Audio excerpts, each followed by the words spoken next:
ایک صحابی کھڑے ہو گئے، عرض کرتے ہیں یا رسول اللہ صلی اللہ تعالیٰ علیہ وسلم، ہمارے ماں باپ آپ پر قربان جائیں، اگر باپ ظلم کرے تو پھر اولاد کو کیا کرنا چاہیے؟ باپ کا ظلم کیا ہوتا ہے وہ بھی میں بتلا دوں۔ ہم کیا سمجھتے ہیں باپ ظالم کس وجہ سے ہے؟ وہ جی اکو پتر نو سب کچھ دئی جا رہا ہے، سانو پوچھدا ہی نہیں، یہی ہوتا ہے نا۔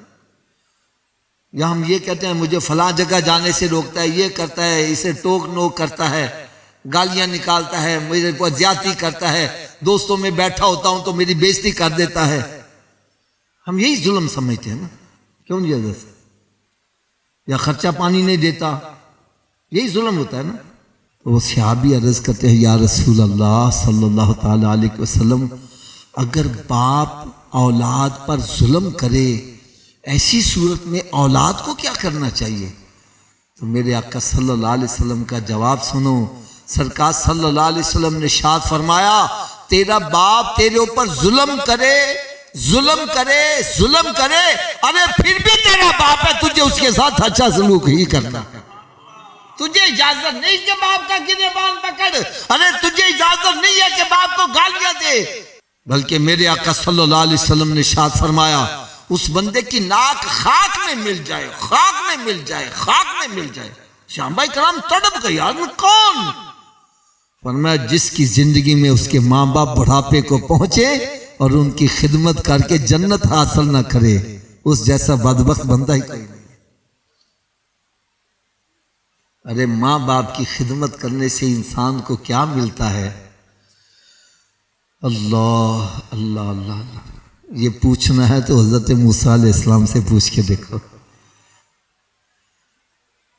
اللہ تعالیٰ سے ہم کلام ہیں، عرض کرتے ہیں مالک و مولا مجھے یہ تو بتلا، جنت میں میرا پڑوسی کون ہوگا؟ آپ کا ذہن میں یہ تھا کہ میں اللہ کا نبی بھی ہوں، رسول بھی ہوں اور کلیم اللہ بھی ہوں، اور جنت میں میرا پڑوسی وہ ہوگا جو بڑے اونچے مقام پر فائد ہوگا۔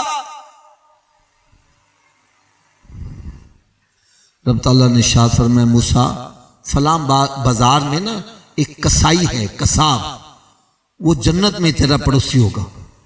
بڑا رش کا ہے یار، ایک کسائی جنت میں میرا پڑوسی بنے گا؟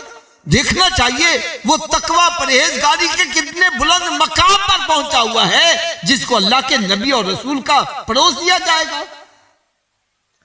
صبح ہوئی تو صبح ہی اس کی دکان پہ جا کے بیٹھ گئے۔ آج میں دیکھوں یہ کرتا کیا ہے، سارا دن بیٹھے رہے، اس نے کوئی چنگا کام نہیں کیا۔ رات کو دکان بند کی تو گھر جب جانے لگا تو آپ نے سوچا چلو میں اس کے ساتھ گھر جاتا ہوں، شاید راستے میں کوئی چنگا کام کرے۔ دیکھو راستے میں بھی کوئی اچھا کام نہیں کیا۔ پھر جب گھر میں داخل ہوا تو دیکھا گھر میں دیکھو یہ جا کے کیا کرتا ہے۔ اب گھر میں داخل ہوئے تو دیکھا اس کے والدین بوڑھے ہیں، معذور ہیں۔ کیا ہے؟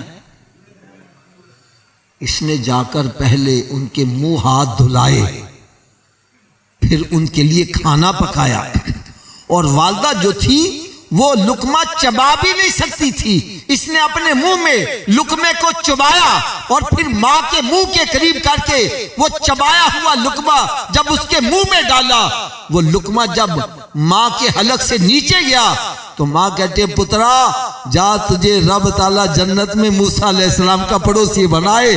سمجھ گئے اس کے پلے کخ بھی نہیں ہے، یہ ماں کی دعا ہے جس کو جنت میں اللہ کے نبی کا پڑوس دے دے۔